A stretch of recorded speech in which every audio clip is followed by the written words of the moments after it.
ছাত্ৰ ছাত্ৰীসকল, এইটো ভিডিঅ'ত তোমালোকৰ মাজত ক্লাছ 10ৰ আন্তৰ্জাতিক সংস্থা, ৰাষ্ট্ৰসংঘ আৰু অন্যান্য এই চেপ্টাৰটোৰ পৰা কি মোষ্ট ইম্পৰ্টেণ্ট MCQ কুৱেশ্যন আছে এইটো ভিডিঅ'ৰ জৰিয়তে তোমালোকৰ লগত শ্বেয়াৰ কৰিম। এইটো ভিডিঅ'ত তোমালোকক যিকেইটা MCQ কুৱেশ্যন দেখাই দিম, ইয়াৰে পৰাই তোমালোকৰ মেট্ৰিক পৰীক্ষাত 100% চিয়'ৰ কমন পৰিব। এতিয়া আমি চাই লওঁ কি ইম্পৰ্টেণ্ট কুৱেশ্যন আছে।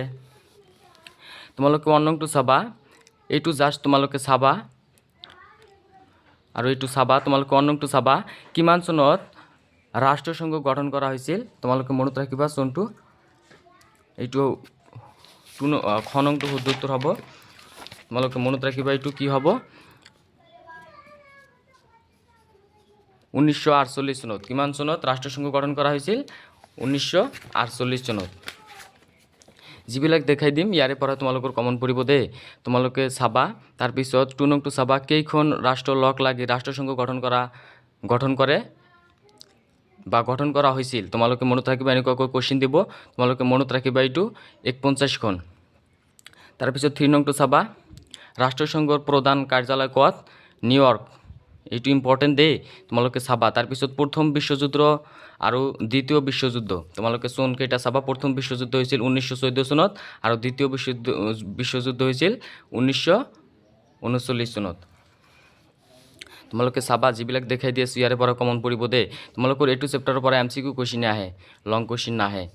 তাৰপিছত তোমালোকে 6 নংটো চাবা, কোন তাৰিখে ৰাষ্ট্ৰসংঘৰ দিৱস হিচাপে পালন কৰা হয়? তোমালোকে এইটো মনত ৰাখিবা, 28 অক্টোবৰত।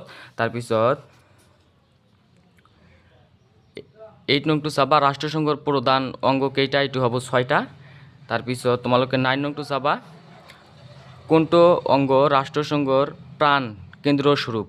এইটো কি হ'ব? এইটো তোমালোকৰ খ নংটো শুদ্ধ উত্তৰ হ'ব, সচিবালয়।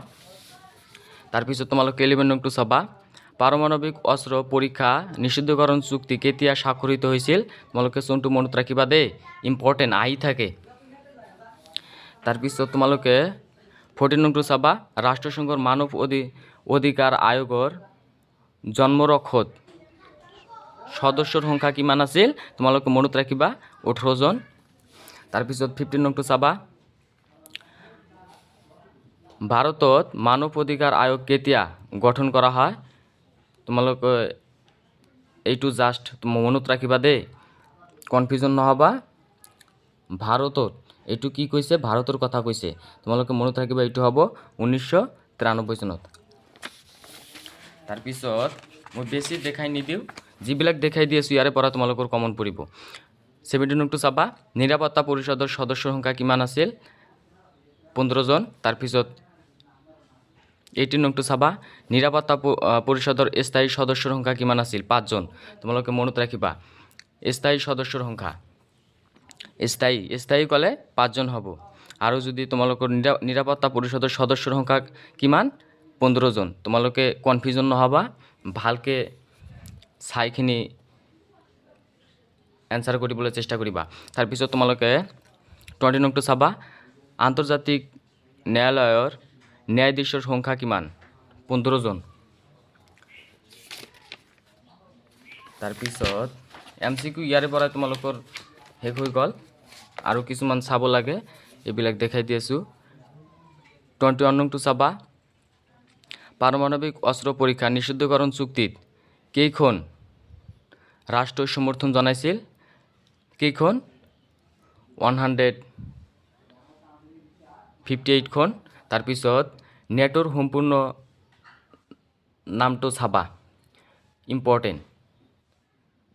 তাৰপিছত তোমালোকে এইটো চাবা, জাতিসংঘৰ মুখ্য কাৰ্যালয় ক'ত অৱস্থিত? লণ্ডনত। এইটো ভিডিঅ'ত তোমালোকক যিকেইটা কুৱেশ্যন দেখাই দিলোঁ ইয়াৰে পৰাই তোমালোকৰ মেট্ৰিক পৰীক্ষাত 100% চিয়'ৰ কমন পৰিব। যদি তোমালোকে মোৰ চেনেলত প্ৰথমবাৰৰ বাবে হোৱা, চেনেলটো ছাবস্ক্ৰাইব কৰিবা। আৰু যদি তোমালোকৰ কোনোবা অধ্যায়ৰ ইম্পৰ্টেণ্ট কুৱেশ্যন লাগে, মোক কমেণ্ট কৰি ক'লেই হ'ল, মই তোমালোকক দিবলৈ চেষ্টা কৰিম।